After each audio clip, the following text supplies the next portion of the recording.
Hello out there. Welcome to Your Next Mission video podcast. We talk a lot about transition on the show, but today's guest, the third Senior Enlisted Advisor to the Chairman of the Joint Chiefs of Staff, brings a unique perspective to transitioning that focuses on vision, purpose, and positivity. You won't want to miss this one, so stay tuned. We'll be right back. Welcome to Your Next Mission video podcast, where we tell the stories of those who have served in the past and those who are serving today. From transition to financial wellness, VA benefits to mental health, we cover issues facing veterans, active military, and their families. Now here's your host, the 12th Sergeant Major of the Army and co-founder of the American Freedom Foundation, Jack L. Tilley.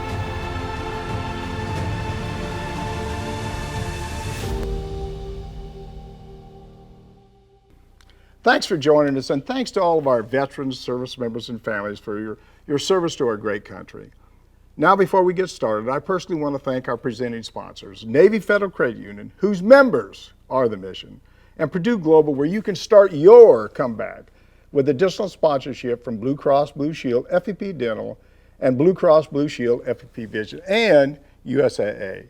Together, they make your next mission happen. They love our veterans and families. They've listened to the show every week. We love them too.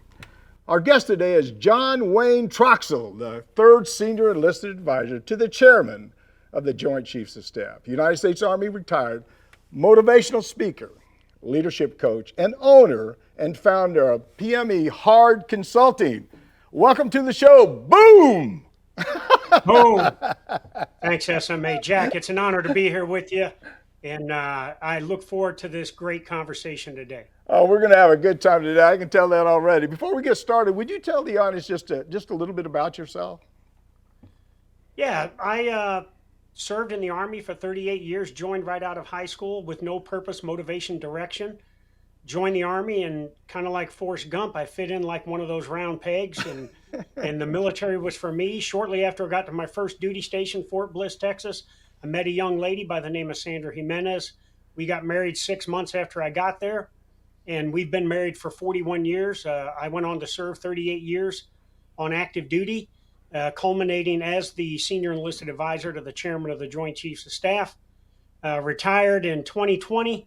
And since then, I've opened my own consulting company, as you mentioned, and I do a lot of things for a lot of companies, but most importantly, it's about giving back to veterans, paying it forward to the current men and women in uniform, and then continuing to set and attain personal and professional goals for myself and my family. Yeah, you know, one thing is, I usually say if anybody has got any, less years in the service than I do, I call them quitters, right? But you got 38 and I had 36, so I can't call you quitter. But there's always a but to everything. I have been married longer than you have, so I appreciate that. Hey, congratulations. Hey, service members sometimes have a lot of angst when facing transition, especially if they're trying to start their own business. Would you talk about the process and the things that they need to be aware of when navigating that, through their lives like that? Yeah, I think, when a lot of service members transition, they don't know what they want to do. They don't know where they want to live at. They don't have a goal in mind of where they want to go after. And I think much like we do in the military, we have this vision of what we're going to do and how we're going to get after it and everything in our career. You have to have vision, and that vision has to come with a purpose too. And the key thing is you keep that purpose through the transition and your post-military life. And in the end, you tie it all in with positivity. I'll tell you, Jack, I ran into a Sergeant First Class retired guy at the Seattle airport, the Alaska Lounge in the Seattle airport. And this guy said, "Hey, I met you at a hiring summit at Fort Carson a few years ago. Thanks for all your motivational words and everything." Here was a guy that was an 11 Bravo, Sergeant First Class. He retired after 20 years. He applied for a fellowship with a company that was looking to hire veterans. He didn't get selected the first go around, but he stayed positive. He had this vision of where he wanted to go. He was purposeful in his action, but he stayed positive. The next year he did get selected, And the company that gave him this fellowship, when he was done with it, hired him to run their entire human resource department. And I use that as a model for anybody retiring, regardless of their military occupational specialty, that if you have vision and purpose and you're positive, even when things don't go right, opportunity is going to come your way. And I think that's the key thing. Yeah, I think one of the things too is we talk a lot about finding your tribe and where you fit in and talking to the right people. One of the other things I always talk to people about this: when do you start that process and transition? And at least 2 years out, and you got to do that a lot of networking and stuff to get people that and people that've been friends with you for years can sort of point you in the right direction. Did you have somebody that you reached out to and talked about that process about getting out of the military? Yeah, it was a guy, you might have heard of him by the name of Jack Tilley. That I knew that's a good answer. Well, you came and saw me, and you asked me basically in so many words, what was I going to do? What was going to be my focus when I got out and everything? And I'd never really thought about it, but that kind of got me on the path. And then, talking to guys like Jim Roy, the former Chief Master of the Air Force, I know a battle buddy of yours, and folks like that, I said, okay, this is what I'm going to do. I'm going to get out of the military, because I can't do anything else. I can't go any higher. I have to retire. And I am going to, try to take on the corporate world with starting my own small business and being a consultant and an ambassador. And most importantly, get after what I absolutely love doing, which is teaching and, doing leadership seminars, workshops, things like that. And so it took me a while. Now, I will tell you, 10 days before I retired, I use this phrase, and a lot of us use it. I'll figure it out when I get there. Yeah. I've said that a couple times. And, that's, as you know, from your combat experience in Vietnam and everything, and through the wars here, figuring it out when you get there has been successful for us in combat. When it comes to transition, trying to figure it out when you get there, you're putting yourself behind the power curve. And 10 days before I retired, I was in Afghanistan with General Milley, who was the chairman then, and President Trump. And, both of them said, hey, what the F are you doing here? Why aren't you back home? It was this, intense, selfless service that I did not know how to think about myself in terms of what I was going to do next. I was continuing to give back to others, continuing to focus on the mission. And I think that's the number one challenge that people have when they leave the military is how do you rapidly transition? You want to be selfless, again, throughout your post-military career too, but not to the point that you put yourself behind the power curve. And so you got to rapidly transition that key tenet of selfless service into a marketable personal brand that will be attractive to business and corporations. And I think you said it best, you have to build a network, and it's tough for us to go out and build a network with people that we don't normally know because they won't necessarily be in our tribe. Yeah. And so we have to broaden that tribe and branch out so we can build that network. Because to your point, the broader our network, the more chance of opportunity coming our way. Yeah. That was one of the questions I was going to ask. What kind of challenge you had after transition through your experience? So, was there a lot of challenges and things that you sort of struggled with a little bit when you started getting out of the service too? I mean, I know, just before you answer that question, I know I did. I really struggled again to try to fit in to the kind of jobs and the thing I was doing before, and it's a shock to your system. Here you are, the senior enlisted guy for the entire, for the military, and I used to say 1.3 million people for myself, but you had, I don't know what the actual number, maybe 2.5 million or something like that, and then you're just by yourself, just you and your wife. So what kind of things were you concerned about? What kind of things did you really work on or think about a little bit more when you first got out of the service? Well, the first thing I was going to do was put my ego in the back seat. Yeah. And I use this phrase, I wasn't going to be lost in my museum. I was proud to be the SEAC. I was proud of the 38 years that I was able to serve in the United States Army.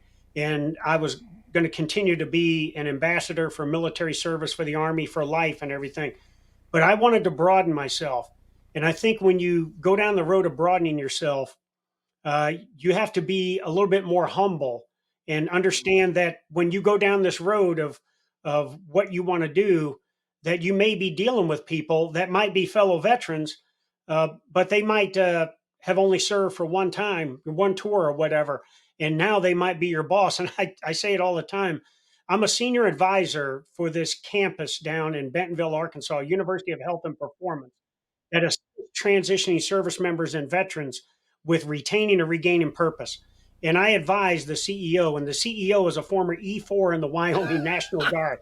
So here No, is the I former was going to tell you CEO. my story like that too. I had the same thing. I was working for a guy. He was an E4 in the Army, and he was actually there when I was in the Army. And I said, "This is a big turnaround right here." Go ahead. I didn't mean to cut you off.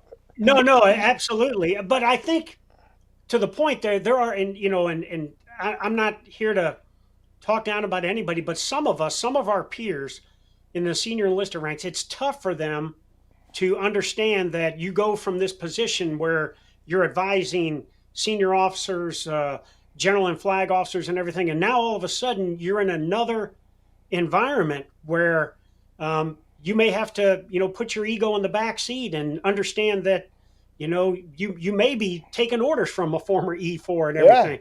So I conditioned myself that I was not gonna, continue to run around and say who I was. Better than any of us. People will remember who you are and what you are. But I think more so than the 12th Sergeant Major of the Army, they remember you as Jack Tilley, a leader that took care of people. And you can never lose that as long as you stay true to yourself. And that's what I wanted to do, was stay true to myself, be that person that was an enabler instead of an agitator for our military and post-military life, and someone that was still willing to be there for service members, veterans, and military families. And so, bottom line, long story, finally, to get to your point, the first thing I was going to do was not focus on what I was, but focus on what I can do and how I can use the platform from being the SEAC and serving so long in the military to help others. yeah. And in the end, again, being humble in my approach. Yeah, you know what, guys, you said so many really good things right there. Hopefully I can remember a couple of them anyway. But the one thing you got to do is you're really right. Like I said before, I worked for an E4 also. I worked for him for probably 5 or 6 months. I didn't have no problem with it because it's about eating, taking care of my family, doing all the things I wanted to do. But after that, I wanted to start my my own company there too. One of the other things I want to say before we take a break is that is the people that you met within the military, your friends, if they have trust and confidence in you, they're going to reach out to you. They're going to talk to you. They're going to say, "Hey, can I help you?" And really, when you talk about the veteran network, each one of us help each other in different ways. Because if you call me today, or I call you today, and I say, "Hey, look, I'm working on this project. I need your help with something," you'll say, "Okay, yeah, what can I do?" And I'll do the same thing. And I would probably say, I don't know if I could say millions, but there's a lot of people out there that are the same way that, and you said it a minute ago, that we took care of in the military. And they know that we're honest, straightforward. We're not going to feed them any baloney. We're just going to make sure we tell the truth. And they'll take care of you. So it's about what you did. I mean, it is part about your legacy and the things you took care of and the people that trust you. I'm going to tell you a quick story, and we will take a break finally. But I had I get rambling enough. I can't shut up. But I had a platoon one time, and I was really getting on them. I was in Freeburg, and I was yelling at them, probably saying some things I shouldn't have been saying. And when I finished, I went around the formation, and one of the platoon sergeants walked up and says, "Hey, look, I don't know how you get away of saying those kind of things without somebody turning you in." And I looked at him and I said, "Because they trust me, and they know that they did wrong." So it's about trust, it's about loyalty, it's about the United States Army. It's about, really, I've got to tell you the truth. You did a tremendous job as a SEAC, and I have a lot of respect for you, and keep doing the good things that you're doing. When we come back, I want to talk about leadership. I don't know if I have anyone. I want to talk about leadership and the role it plays in transition. But first, there's always a but first, we need to take a break. So please don't go anywhere. We'll be right back. This is Your Next Mission Video Podcast with me, your host, Jack L. Tilley, 12th Sergeant Major of the Army. If you're enjoying this discussion, and I know you are because we're talking to a non-commissioned officer that loves our country, that loves our military, that loves all of us and wants to do everything he can to make your life better and my life better. Please like us, click on that subscribe button below it, and be sure to click on the bell to receive notifications of all of our upcoming video podcasts. I'll be right back after word from our presenting sponsors.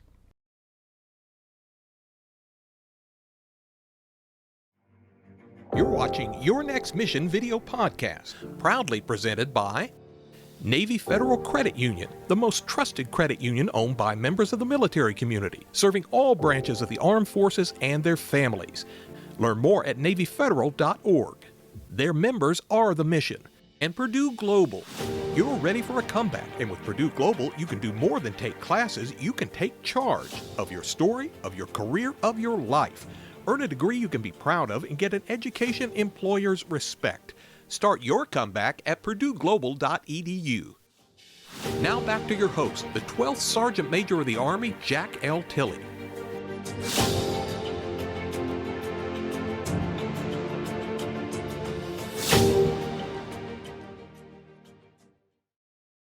Welcome back. We're talking with John Wayne Troxell. I love that name. 3rd Senior Enlisted Advisor to the Chairman of the Joint Chiefs of Staff, United States Army retired, motivational speaker, leadership coach, and owner and founder of PME Hard Consulting. Before we get back to our discussion, I want to let you know about a way to support the work we're doing on behalf of our veterans and families here at Your Next Mission. If you have a used vehicle, you're planning to get rid of, or some property that you don't have no plans for, you can donate it.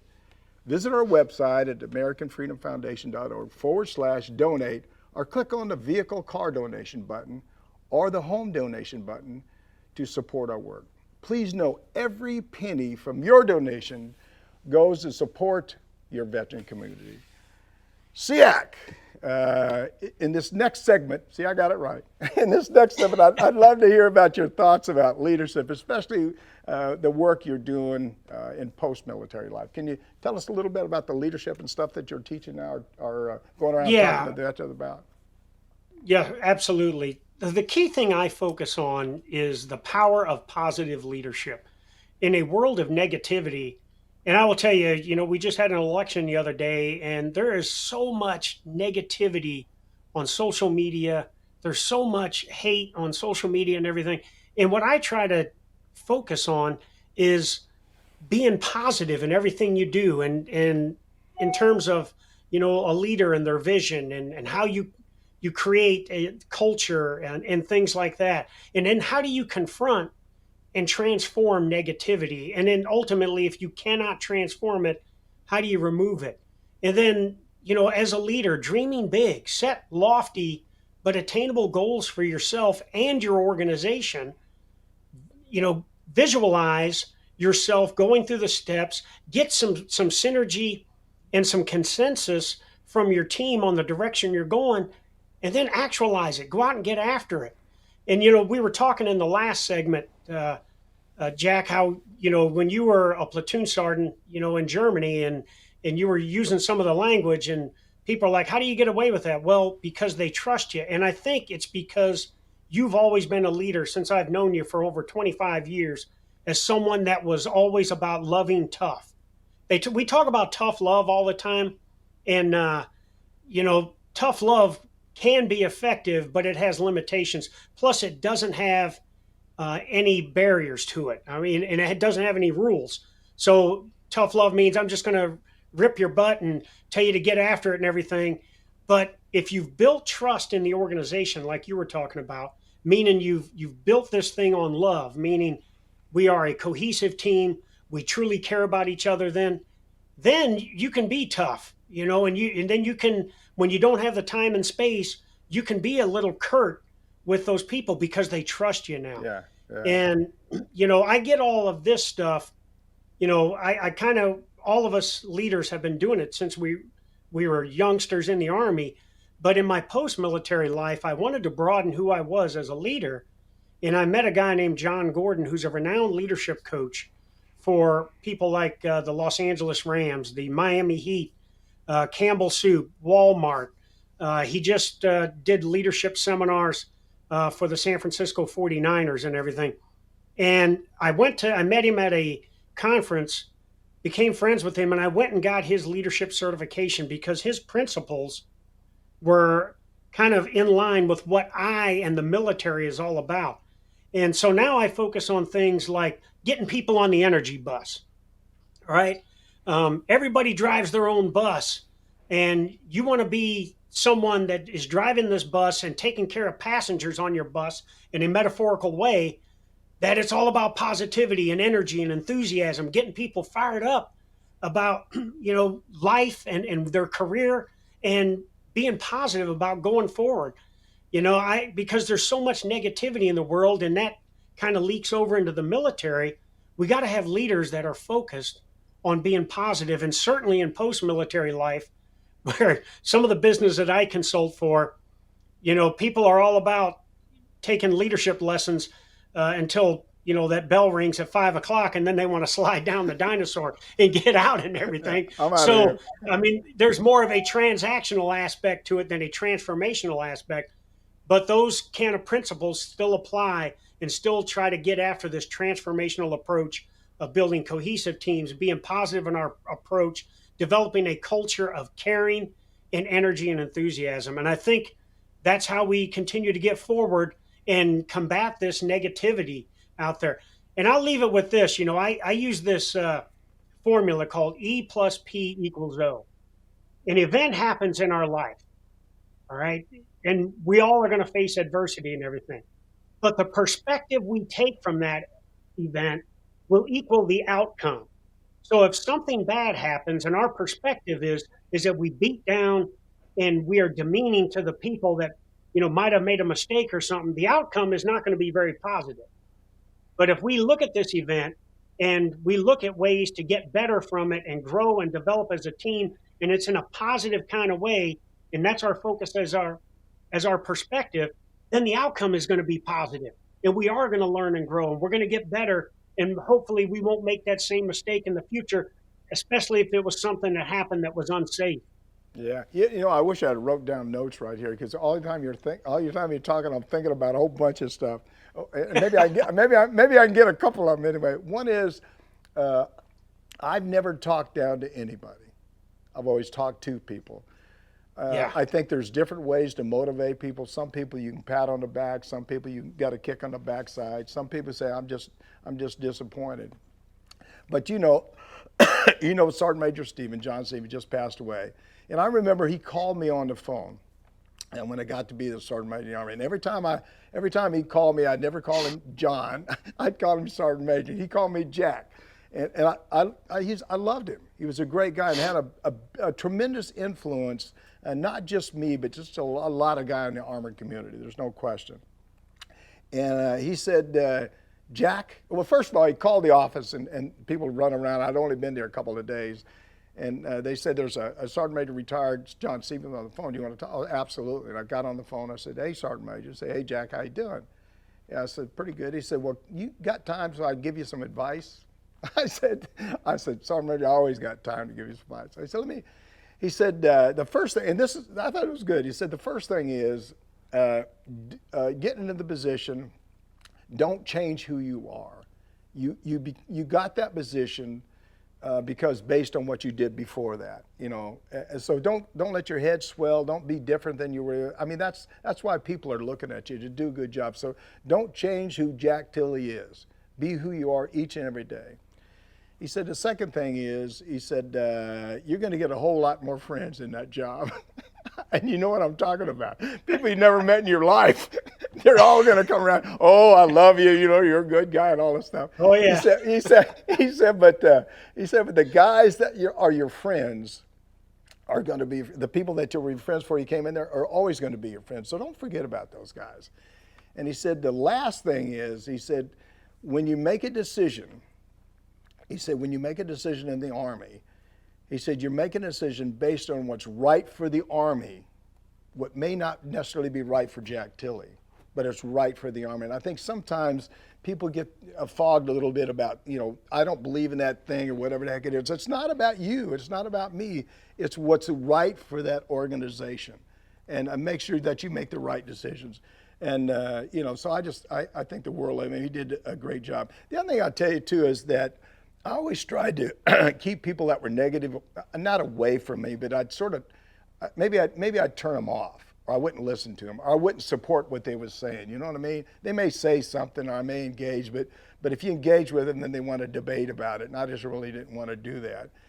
But, and then, God, there's so much I want to tell you, but I don't know if I got time to say it. But the other thing is leading by example. It sounds like a small thing to say, but it's a big thing. And these kind of jobs, you live in a glass house. People are going to throw rocks at you. Just remember that people are always talking to you, probably talking about you too. But the big thing I think is really leading by example and showing people what's right. And then the last thing I'll say is people look at you when you're motivated, and you motivate people by your actions. And if you don't show a positive attitude, you can pull people down real easy. We're going to how's everybody going? Hey, how's everybody going? You know what I mean? Be motivated and show that. Anyway, this is the kind of stuff I love doing. I miss being in the military in my life. Go ahead. Yeah. Well, I was going to say, I was a student in the Sergeant Major's Academy, Class 51. Yeah. When you were the Sergeant Major of the Army, and when you came to speak to us, when you entered the room, you entered with energy and enthusiasm. And the way you walked, even before you said anything, the way you entered in there, you were purposeful. And when you got up on the stage, you were, just energetic. And it automatically, everybody sat up, straighter. And wow, you had caught our collective 700 member student body attention. And so I've kind of talked about this in what I call 3 Ps as a leader: your presence. When you show up, what happens to your soldiers or your workforce? Are they all of a sudden fired up like when Jack Tilley came in and we were all like, yes, this is what we want to hear from the Sergeant Major of the Army. He's got energy and everything. Do they greet you with fist bumps? Do they want to be part of something bigger than themselves? Or are they like, oh, geez, here comes this guy again, you know what I'm talking about. Yeah, absolutely. And then I think it's, to your point about leading by example, it's your performance as a leader. Yeah. Anything that you expect the men and women in your charge to do, then you better be doing it too. Doesn't mean, especially in the military, you don't have to be the highest ACFT guy or the best shot or anything like that. But whatever you expect the men and women to do, especially when it comes to enduring hardships in deployments and combat, then the leader ought to be doing it too. And the last thing is persistence in balancing necessity of, the humanity of empathy and compassion for the men and women that you've been given the opportunity to lead, along with the necessary discipline and accountability that you have to have as part of a military organization or a successful business.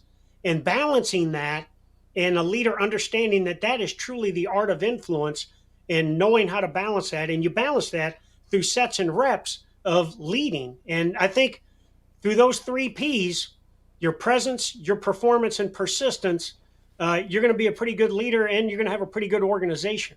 Yeah, no, I think there's no question. You're right. That's for doctors. You talk about taking physical training tests. I remember I always wanted to run less than a 7-minute mile. I run like a 6:53 as the fastest I ever got, and I thought, man, that's quick for these old legs right there. But I put headphones on. Anyway, great discussion. This has been a great discussion. We got some more sponsorship to talk about, but hang in there. We'll be right back. Don't go anywhere. I got more to talk to you about. Awesome. Now, here's a word from 2 more of the organizations that make this show possible.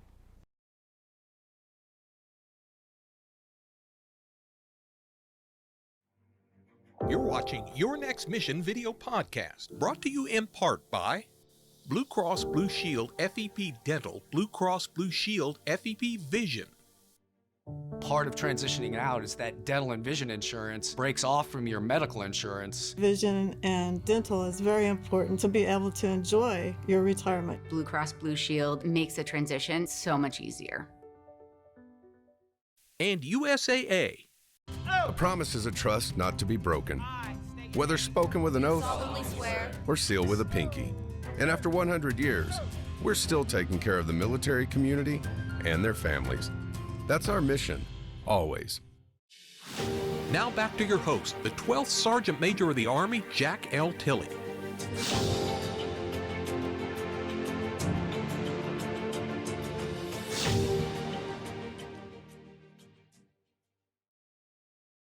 Welcome back. We're blessed to be here today with John Wayne Troxell. Again, I love that name. 3rd Senior Enlisted Advisor to the Chairman of the Joint Chiefs of Staff, United States Army retired, motivational speaker, leadership coach, and owner and founder of PME Hard Consulting. Remember, this is your show. We know there's so many issues that directly affect you, and we want to address each and every one of them. So please, please, please, I've said it many times, reach out to me. Tell me what topics you'd like me to cover. You can call or text me at 844-424-1134 or send me an email at smatilley@yournextmission.org. And guess what? I'll reach back out to you. SEAC, I got to get that down, Pat. It must have been a tremendous opportunity to be the Senior Enlisted Advisor to the Chairman of the Joint Chiefs of Staff. Would you tell the audience about that? About being in that position? Yeah, SMA, it was absolutely just, being the pinnacle of my career, but it was just such an honor to serve at that level and to serve every soldier, sailor, airman, Marine, Guardian, Sentinel. And I will even throw in our Coast Guard, because even though they were part of Department of Homeland Security, I made sure that the Master Chief Petty Officer of the Coast Guard was a part of my inner circle and everything.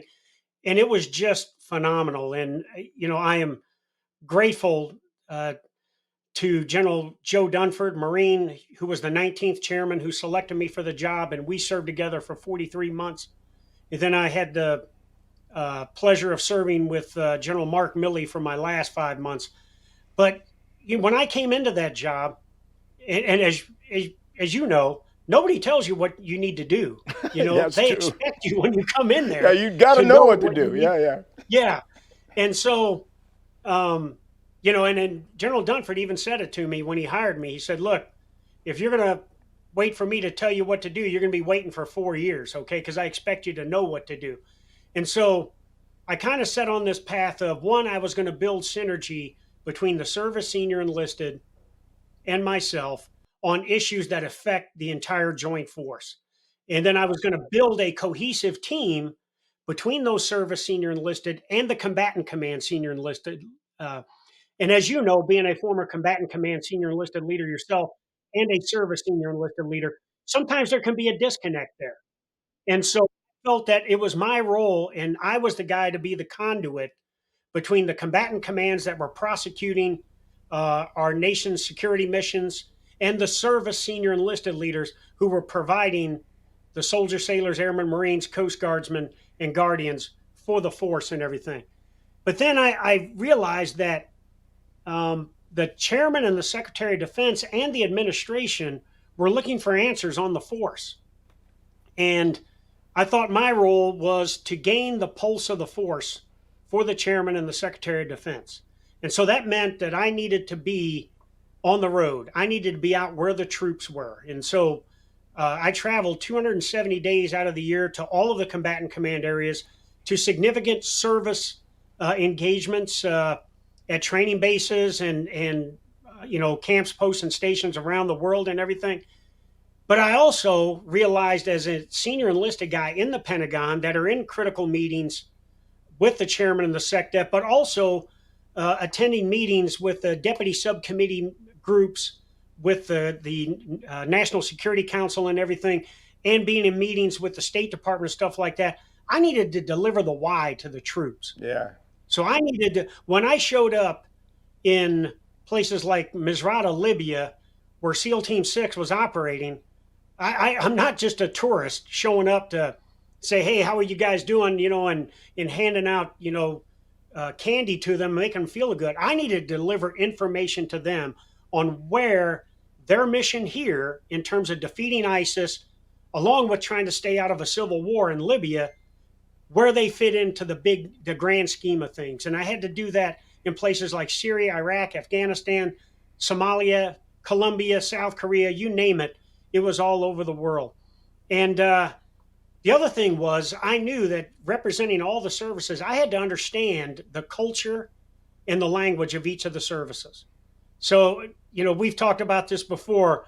I couldn't go on the USS George Washington where I'm doing a town hall with 5,000 sailors and 1,000 Marines in the hangar bay and talk like an Army Sergeant Major and Army acronyms and everything.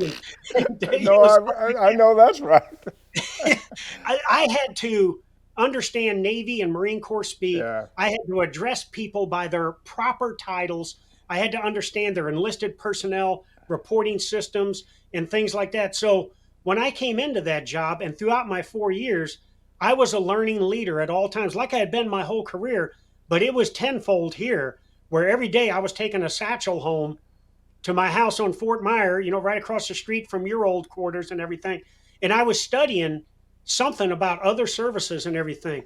And in the end, I wanted to be able to provide inspiration to those troops around the world because I had the opportunity to sit in meetings with the commander in chief, with the Secretary of Defense, with the chairman, with other key leaders on the National Security Council, and deliver information so that the troops knew why we had them in remote places around the world or in some of these most austere places around the world.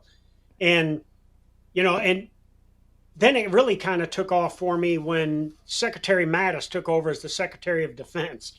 And he came in, and the first meeting he had, he got sworn in the next morning. The first meeting he had wasn't with the chairman, wasn't with the service chiefs, wasn't with the combatant commanders. His first meeting was with myself and the service senior enlisted leaders. We had breakfast that morning, his first official meeting at his conference table having breakfast. And so Dan Daly was the Sergeant Major of the Army and Ron Green, Sergeant Major of the Marine Corps, and the other guys, we were all in this round table with Secretary Mattis.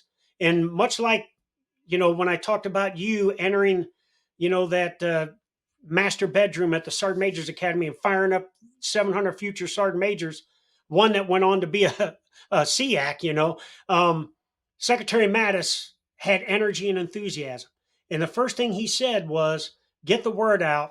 We are no longer going to talk about defeating any threats to the United States, our partners and allies. We are going to annihilate any of those threats. And it was the kind of language, as you know, that the troops want to hear in the field. Yeah. They want to know that, hey, all this, out here in area mud and Hohenfels, and going through these dang, rotations and everything and in the cold weather and all that, it has to mean something to me in the end as a soldier on the ground. And I couldn't wait to get out and tell the force. And I just loved telling that message to everybody. And then I was watching, it was a couple months later, and I was watching a show on the History Channel, and it was about our Navy's carrier strike groups and how they are one of the most key things at getting after integrated deterrence. And they were interviewing the command master chief of the ship, of that aircraft carrier. And he said, hey, we put all of this together, and then we bring in our destroyers and our other vessels and everything so that we are a cohesive fighting force that can annihilate the enemy anytime, anywhere, and under any conditions. And when I heard that, I said, this is what it's all about between myself, the service senior enlisted, and the combatant command senior enlisted, getting the messages from our leaders out all the way down to the lowest level. Yeah. The Secretary of Defense of that, Mathis, he was, you have leaders and senior officers and throughout the military, but the ones that are very special, because there's a connection with some of the officers that I work with and you work with that really believe in the non-commissioned officer corps. And it sounded like he believed in the non-commissioned officer corps. And you got to be honest, the non-commissioned officer corps, the enlisted soldiers, about 82 to 84% or something like that of every service. So that's a big deal. You can make things happen a lot quicker than anybody else. So that's really cool. That's a lot of great stuff. Hey, that's a great story. Hey, this led you to starting your own nonprofit, E-Tool Nation. Would you tell the audience a little bit about that? I want to hear all that story about the E-Tool anyway. Yeah, so, I knew that I had to have an inspirational message to the troops that complemented what General Dunford was saying about being ready to fight and win, and what Secretary Mattis was saying about annihilating any threats to the United States, our partners and allies. And I was in Syria with the U.S. SOCOM Senior Enlisted Leader, the JSOC Senior Enlisted Leader, and we were visiting, the guys behind the fence from Fort Liberty, the TF9 is who it was. And we were there in Syria during the fall of Raqqa. And I was in Raqqa, and I was on a roof of a building, and I was watching this fight going on. And I had befriended one of the sergeant majors that had served for 20 years in the unit, and his first name was George. And George and I were talking about development of non-commissioned officers, development of soldiers, to the point where they are extremely successful in combat and defeating the threat, safeguarding innocent civilians, and building communities in that and everything. And in the end, we kept referencing that they needed to be masters of their craft at neutralizing threats, even if that meant using their entrenching tool to neutralize threats. And we kept talking about this. Yeah. And so here I am on the roof of this building. And oh, by the way, the guy in charge of this entire operation, the main effort for the United States of America in the lasting defeat of ISIS was not a colonel, not a general. It was an Army Master Sergeant promotable. Now, he was an elite special operations soldier, but this guy I'm up on the roof with this guy watching him command and control the fight, and he's dropping F-bombs left and right. And I'm like, this guy doesn't sound like he's a West Point graduate here. So finally, I said to the guy, He's my kind of guy. All right. I said, look, dude, I understand the secrecy of your unit, the secrecy of your mission, but cut the BS. What rank are you? Yeah. And he gave me this kind of little grin, and he said, I'm a Master Sergeant promotable. And then his fire support guy was next to him, and I said, well, what rank is this guy? And he goes, well, he's a Master Sergeant too. So here, for the lasting defeat of ISIS, you got two senior NCOs leading the fight. The commander is back at the cement factory planning for the next phase of the operation, and these NCOs are getting after it. But anyways, I'm on this roof, and we are taking the fight through the Syrian Democratic Forces with our special operations advisors to ISIS, and we are just obliterating them. But being the resilient enemy they are, every time there'd be a lull in the fight, they would come out with some kind of asymmetric effort, whether that was a vehicle-borne improvised explosive device that looked like one of these Mad Max vehicles, or using a female suicide vest bomber or something to inflict casualties on the SDF and on our special operations forces. And so I was on the roof of this building watching this, and I said, you know what? They are so resilient. This enemy is so resilient. They've only got two options. And, they are either going to surrender or we're going to kill them. Surrender or die is their only options. All right. Yeah. And then so the unit sergeant major, a guy named Rob, who's a good friend of mine to this day, he says, well, what do you mean by that? I said, well, we're a peace-loving nation. And if they surrender, we're going to treat them humanely. We're going to safeguard them to their detainee holding facility cells, provide them 3 hots, a cot, but most importantly, due process in a court of law. But if they choose not to surrender, then it's over. We will kill them with extreme prejudice, whether it's dropping bombs on them, like you guys are doing right here, or shooting them in the face like the SDF is doing right here, or if need be, beating them to death with our entrenching tools. And so he tells me, you ought to put that in your update to General Dunford and Secretary Mattis. Yeah. So when I got to my laptop that night, I sent the update, and Secretary Mattis responded back and said, keep saying that. That complements what I'm saying about annihilating any threat. Yeah. And so I would say it wherever I went. And, make a long story short, it was never an issue because it was meant to inspire the troops and provide energy and enthusiasm to their missions worldwide. Yeah. But until a reporter heard it on Christmas Day 2017, and this reporter took offense thinking that I was saying for the troops to go out and commit war crimes. And I said, look, we train soldiers, Marines, battlefield airmen, and special operators to use non-standard weapons to defeat the enemy. Even if they run out of ammunition, they don't say, well, I got to give up, I'm out of ammunition. No, they find the nearest thing, and they are going to continue to keep up the fight and everything. And he said, well, I'm going to go public with this. And so I did what I always do. I consulted my public affairs advisor, Master Sergeant Rob Couture at the time, now retired. I said, what should we do? And he said, well, let's beat him to the punch. So we took a picture of me holding an entrenching tool, talking to the troops, and we put a post on social media with that quote that I used. And we did it to combat this narrative, this false narrative that this reporter was going to use. And we didn't realize it went viral. I mean, to the point that the French and Belgian media picked it up, Japanese, Korean media picked it up, Russian media picked it up. It was, Fox News, CNN, ABC, New York Times. And all of a sudden people are like, senior enlisted leader says we're going to beat terrorists together with shovel. and Why not? Hell, that sounds good to me. Yeah, but what it did is exactly what I hoped. Yeah. Is it would it inspired the troops, and I got cards, letters, messages from around the world on thank you, and even the chairman and the secretary of defense loved what I said, and I even got a call from the president's photographer who used to be on the Joint Staff. And he said, man, everybody's fired up about what you said over here and everything. So it did exactly what I wanted it to. Yeah.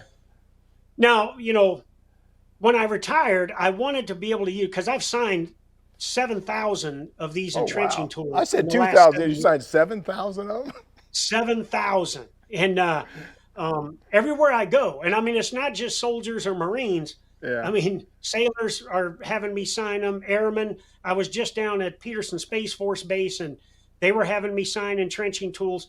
So I wanted to use that e-tool because now it went from something that was a utility tool to dig and to use for, personal services in the field to now being a symbol of living the warrior ethos. And so I started my nonprofit, and I called it E-Tool Nation.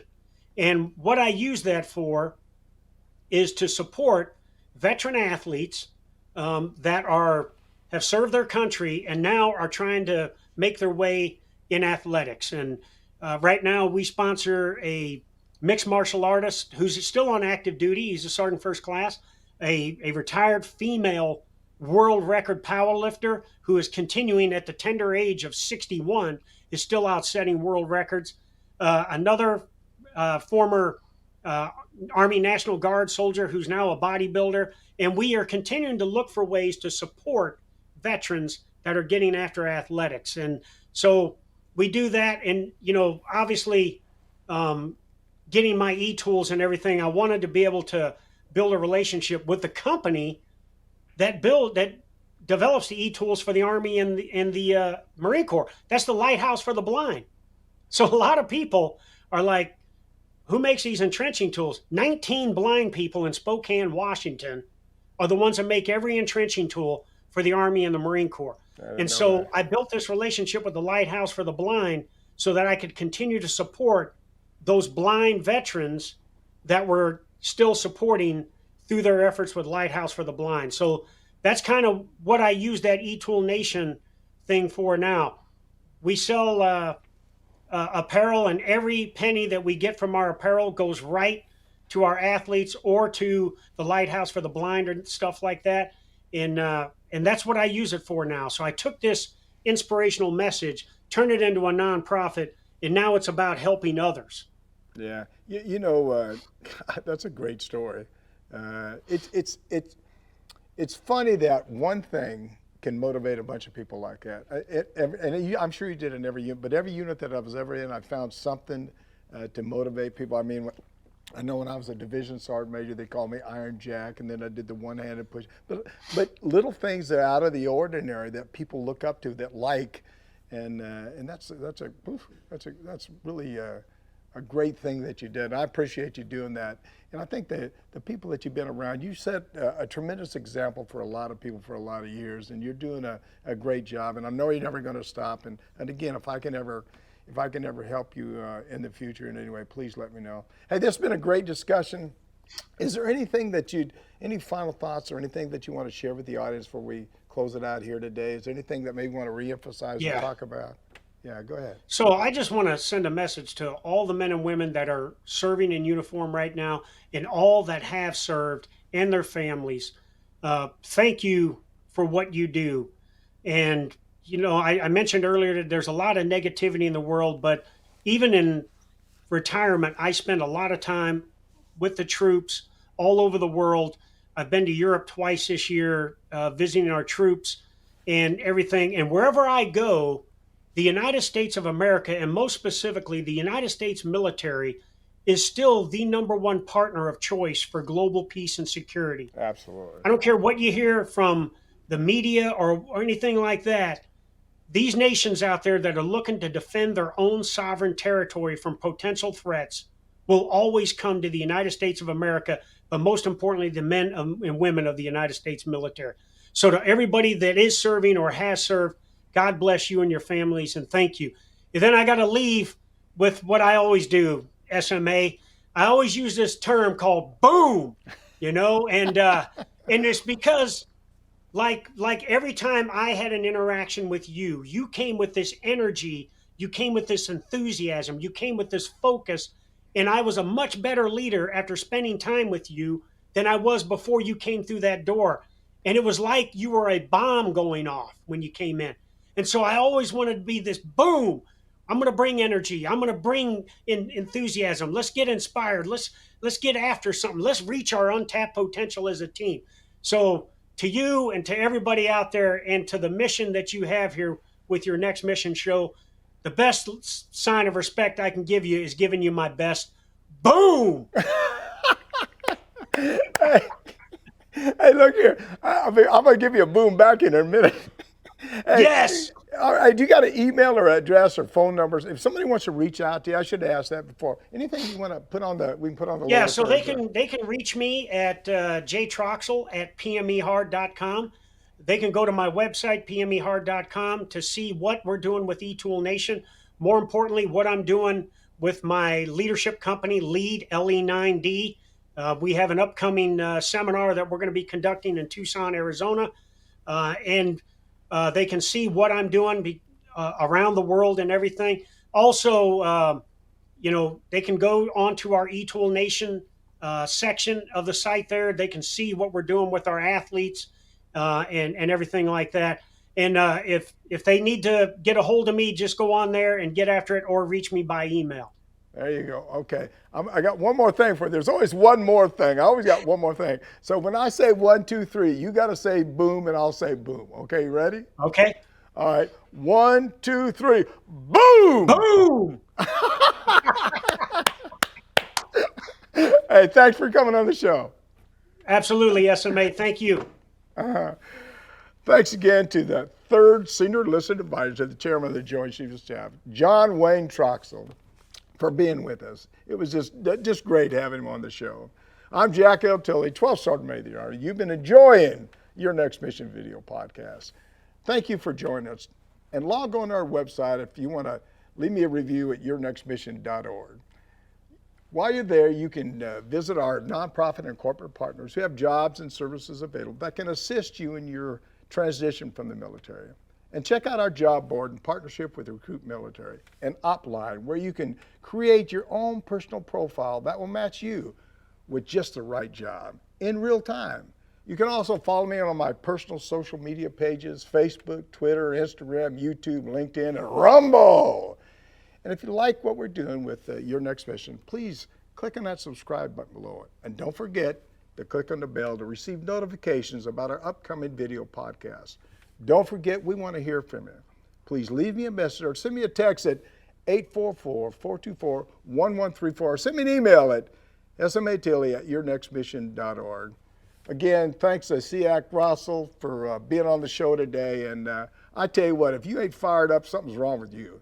Today we talked about motivation and enthusiasm and just sort of leading by example with a great non-commissioned officer that loves our country and loves our military and wants to do everything he can each and every day to make it better for all of you.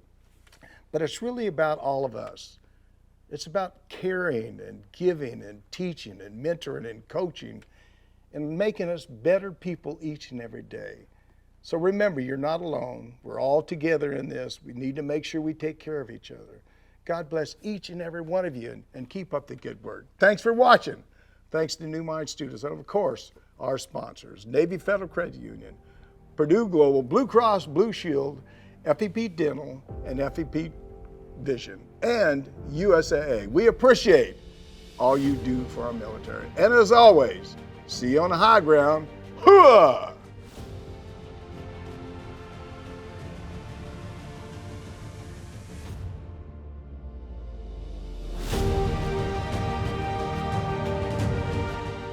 You've been listening to Your Next Mission, brought to you by the American Freedom Foundation. Learn more by visiting yournextmission.org.